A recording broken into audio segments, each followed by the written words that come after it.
Hello! So, I really need to get myself together because I've tried to film this video 4 times in the last 30 minutes and it has not been working because I keep trying to figure out a format as I go. So, all of this to say, I'm going to give the non-spoiler summary, of the first story, which is called The 5 Points Bar in the Bond Hotel. And then I'm going to give the big spoilery plot summary, and then I'm going to talk about it a little bit, and then my misery will be over until the next video. So, essentially, what happens is, and this is the non-spoiler one, what happens is there is a butch lesbian sex worker named Ace, and they had a friend who was also a sex worker and who was also butch, and her name was Hollywood, and respectively, because this will come back up in 5 minutes.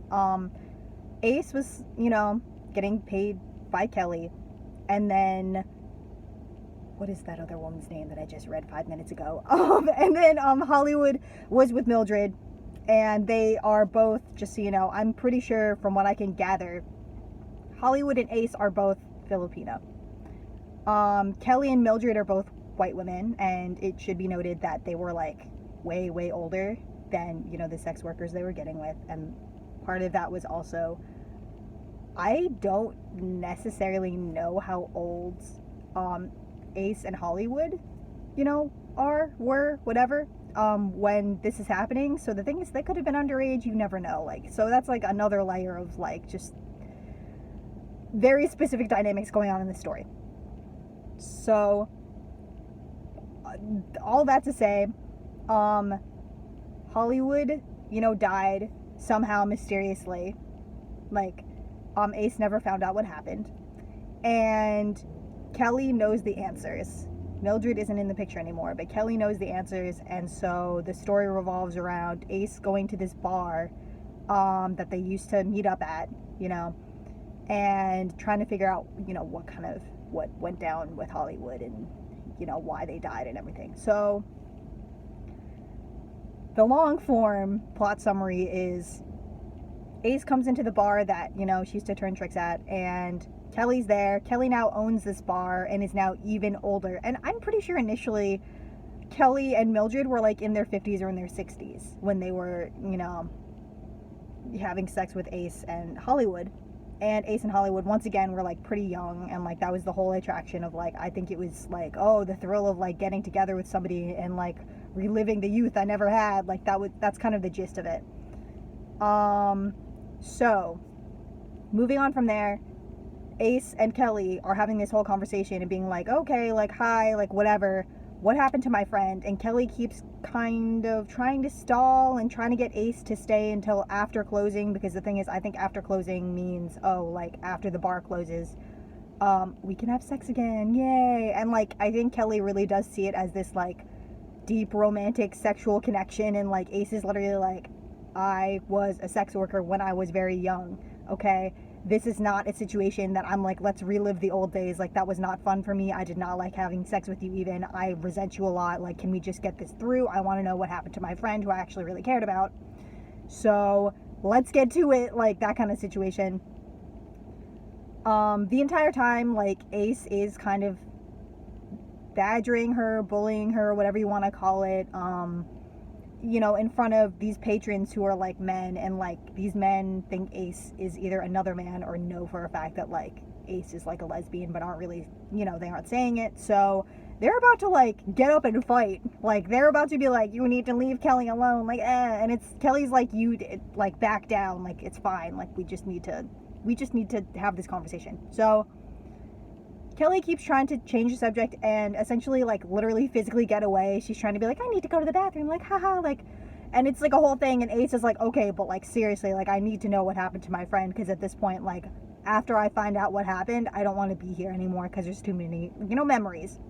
So all this is going on, and Kelly finally breaks down and admits, okay, so Hollywood was murdered, but the way that she was murdered was she was set up by Mildred.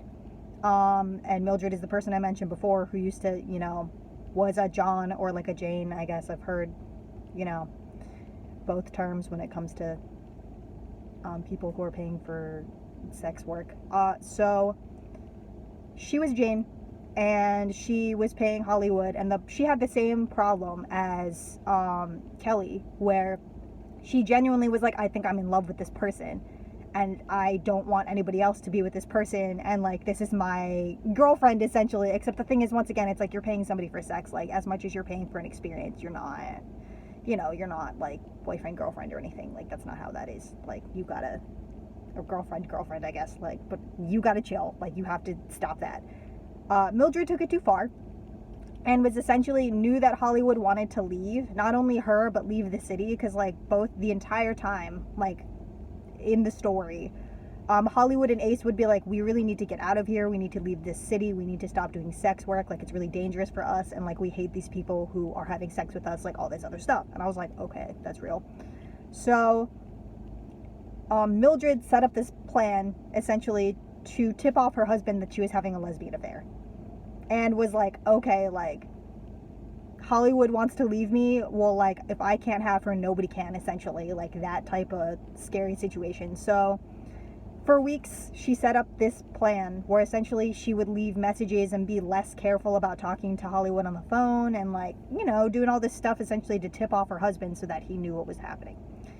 He had a business trip coming up, and essentially he went on this business trip on like a train, so he'd have or a flight, so he'd have the receipt of like, see, I was in here at this time, so I have an alibi, so you can't arrest me.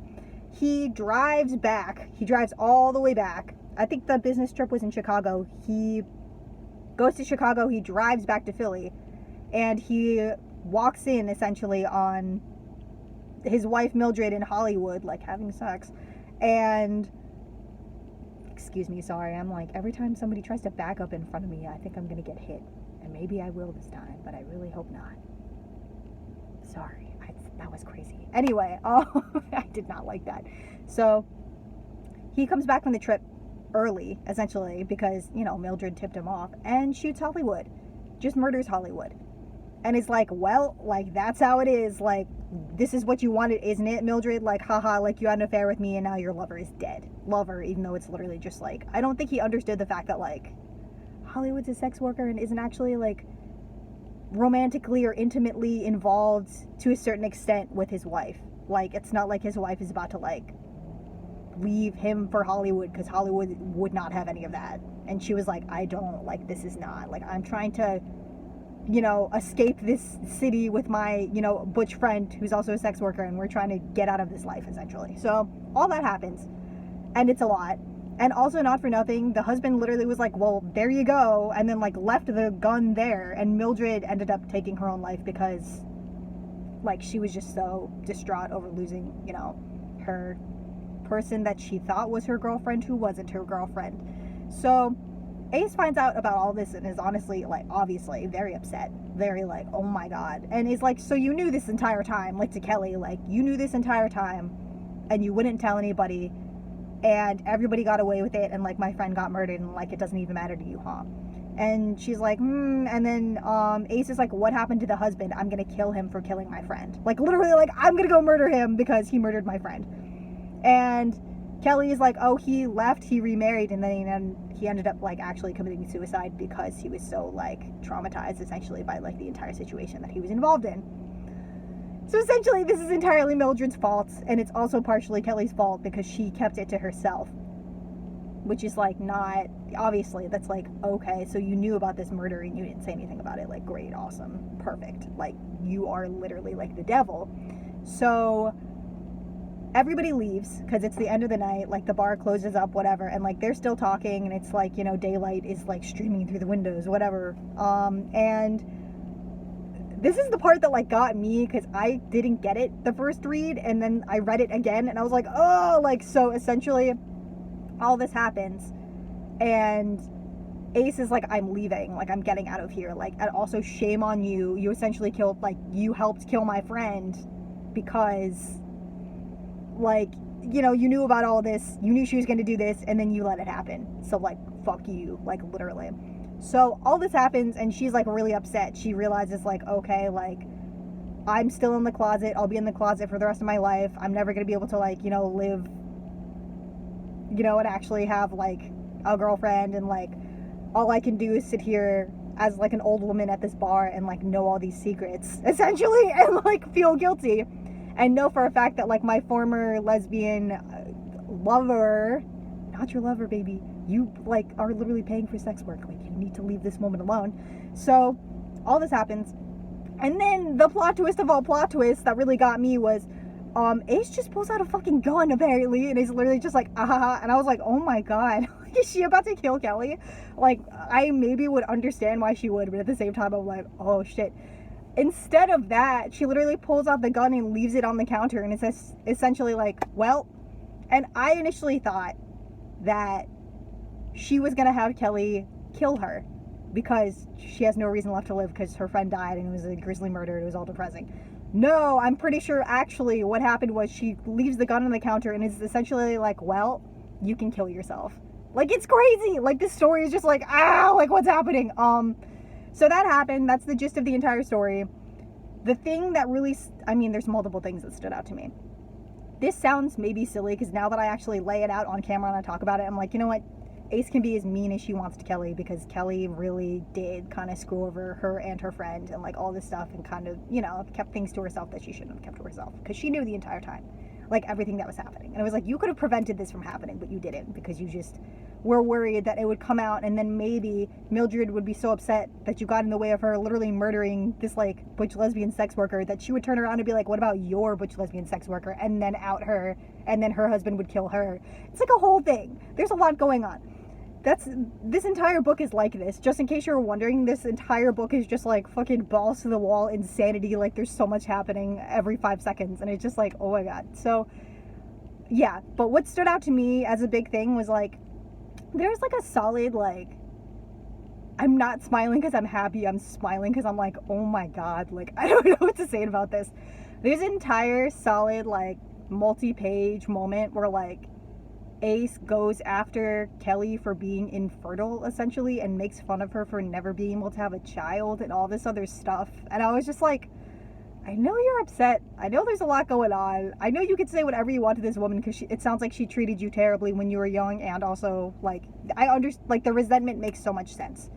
I too would be resentful if this person essentially took advantage of me when I was a kid and I didn't have any other way to make money, like literally, and like then essentially like wanted to keep her mouth shut to the point that like my friend got murdered and like that friend was like the only person in my life who I considered family. Like there are parts in this that I kind of want to go through, like even read passages from where it's essentially like Ace and Hollywood were the only family that each other had. They were the only like really solid friends that each other had. Like it was the most important relationship in her life, and for years she had no idea what happened to her friend who got killed. Like, I understand why you would want to be like throwing daggers and being like, fuck you, like, but maybe don't repeatedly make fun of somebody for like not being able to be out of the closet and in the 50s and 60s, and then also not being able to have kids. Like, I know you're probably trying to go after this person in like every way that you can or whatever, but like, I don't know, the way it's even said in the book, I was just kind of like, oh, like that's a lot. Like, but now that I like really solidly sit here and like say it out loud, I'm like, you know what, you can say whatever you want to that woman. She was really not good to you or your friend. Like, she really just kind of let your friend get murdered in a way, honestly, because it sounds like she knew about the plot from the beginning to the end and was just like that's not, and there's a lot going on. So a big part of this that I thought was interesting was they do also mention the fact that, and by they do I mean like Chea, the author, and also the character of Ace, does briefly talk about the fact that for a while she and Hollywood lived in this hotel, like above the bar, I think. And this makes me so sad, actually.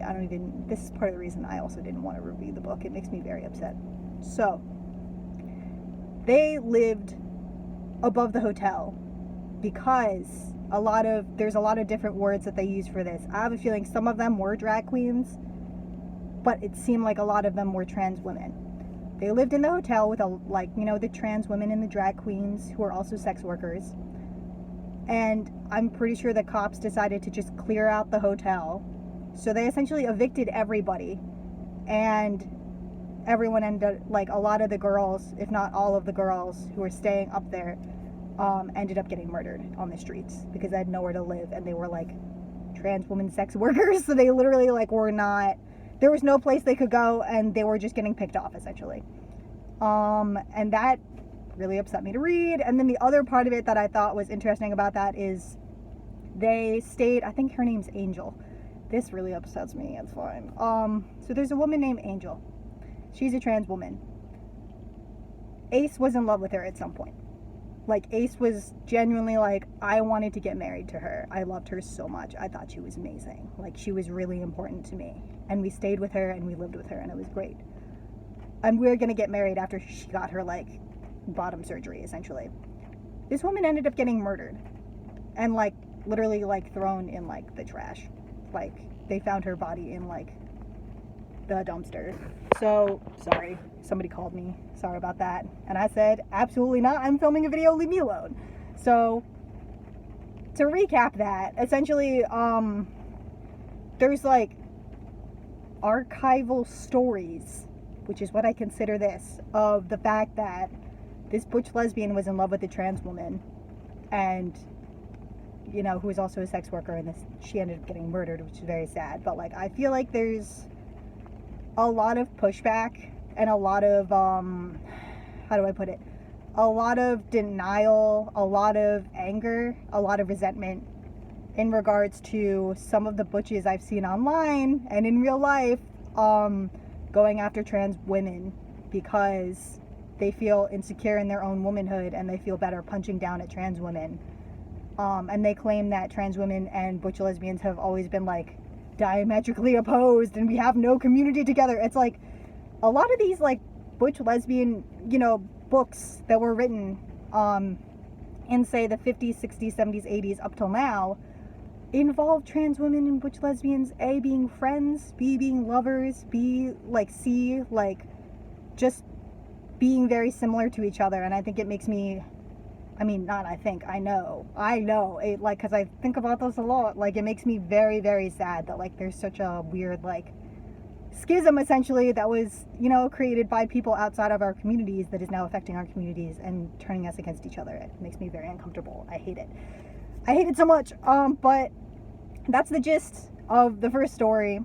I'm thinking of, I feel like I could read parts, but I feel like I don't know how helpful that would be, because it's all pretty straightforward. Like, this writing is not super complicated or, like, flowery or anything, which I appreciate. It's all pretty much like what it is. Let me see. Wow, this is really cursed. Just because, just all of the murder. Okay, here it is, I think. This is sad. This is actually the whole, I want to read this whole passage. I'm not sure if YouTube will snipe me for, like, reading somebody else's, you know, work on my channel, but hopefully not. So I'm gonna, it's kind of like a lot. It's only 2 pages, but it's still kind of, it's a lot of paragraphs. I'm gonna read it because I think it's really important. So here's the part talking about Hollywood and Ace in each other's lives growing up and what that was like, essentially. We were kids again, growing up in the projects, growing old before our time. In the 1st grade, we stole penny candy together. By 7th grade, we carried switchblades and fought our way home from school. When Hollywood's mother died, she came to live with me and my dad. I never knew my own mother. She died just after I was born. My father worked all night long and drank away his paycheck. I was happy to share my room with Hollywood, glad for the company. So essentially, they've known each other forever. I understand why she's so, like, upset, like, that her friend got murdered. Like, it's just, like, a lot. By the time we were 13, we took the blood oath and became the young lords of the street. We mirrored each other's mannerisms, from the style of dressing to the cocky strut of gang kids too sure of themselves. We went to reform school together, and later, when we knew enough to fake false ID cards, we found the gay bars and fucked girls together. Good for you. We took our code names, A's in Hollywood. This is making me, like, this makes me so sad. Just knowing kind of what happened. This is just not right. Hollywood got her name from watching too many movies. We'd see as many as 6 or 7 films a week, cutting school and sneaking into the afternoon matinee. Once we almost made it into a theater that featured all-day board. Good for you. That was the only time we got caught. The theater manager held us for the police, and Hollywood played the gangster all the way to the electric chair. This is so sad. It's literally fun. We loved all the old gangster films. Edward G. Robinson, James Cagney, and Bogart. Hollywood and I emulated all of their mannerisms. We grew up wanting flashy cars, guns, and women who would hang on our arms and hide us from the cops in the old Bond Hotel on 12th Street. We fell in love with drag queens and prostitutes at the Bond Hotel. The queens and working girls on the street gave credence to the lifestyle Hollywood and I had chosen, and we in turn played up to them like gallant gentlemen. This makes me so sad. It's fine. Hollywood found her love in Angel. Okay, so Hollywood was in love with Angel. A pro who worked Locust Street after dark, and when the long night was over, spent time watching the sunrise from the fire escape, where Hollywood would hold her, kissing her gently on the forehead, telling Angel she loved her. This is gonna kill me. And Angel would laugh, a bitter, sad laugh, and go into her little one-room studio in the Bond Hotel with the hot plate and tiny box refrigerator. Leaving Hollywood to egg after her like a man for his woman. This is so much. That was the year we were 16. Okay, yeah, so they were kids. Like, they were kids when all of this happened. Like, this makes me want to die. That was the year we were 16, just young butches, not quite schooled enough to mask the tears. For a while, we lived with Tina. There you go. It's Tina. Sorry, I messed up this part. We lived with Tina, the queen who nurtured us and turned tricks to pay for sex change surgery. Okay, so Ace was in love with Tina. Hollywood was in love with Angel. This is making me want to die. It's fine.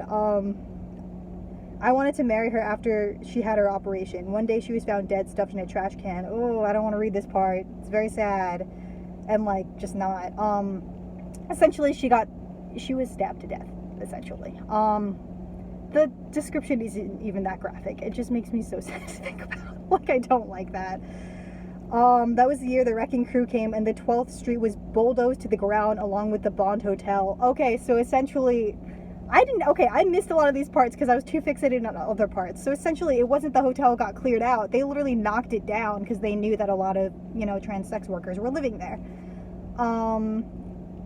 And queens were murdered in the streets of Philadelphia. Murdered just like Hollywood, and the rotten fucking system didn't care. So that was this story, and wait till next story, because the next story is about, it's the one with the really intense anti-blackness that makes me upset, but for obvious reasons. So the next one, essentially, the short summary, without the spoilers, is this butch lesbian is in jail. She's with a lot of other butches of color, and they're constantly going after these feminine women who are also in jail. I don't mean going after, like, scary, predatory, like, oh, like, it's very much like, oh, like, you're gonna be my, like, prison girlfriend, and we're gonna be together, and blah, blah, blah, and it's, like, very bizarre in a very specific way, and I don't really like it. And then, like, this other woman comes in who's Chinese and decides to side with the white people instead of the people of color, and it turns into a whole racism thing, and then it's like a weird message at the end of the story, and makes me really, like, just I'm not into that one, but we're gonna review it anyway because I said I would. So that's the next story that's coming up. It's called The Tribe, I think. Yeah, it's literally called The Tribe, and there's a lot going on. So until next time, good luck with it, man.